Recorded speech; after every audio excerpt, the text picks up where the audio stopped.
before they come. If you behave carelessly, this hotel is going to break. We are not going to compromise police. Gentlemen, be prepared. Let's hear what they want to say. This is about Vice President Mphoko, who is illegally staying in this hotel on the 17th floor. Unless you want us to behave humanly, right, police must not be part of this process.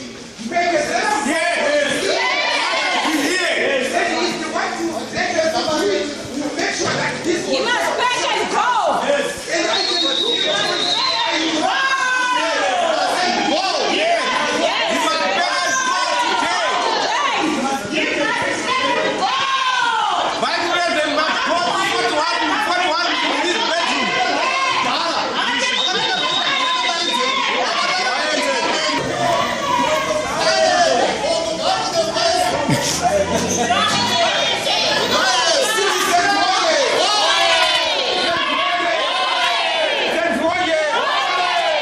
We spent 3.5 million on Mphoko, our vice president.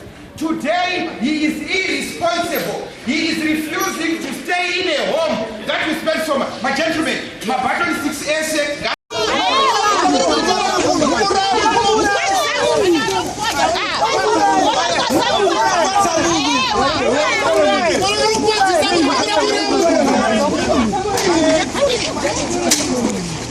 Really?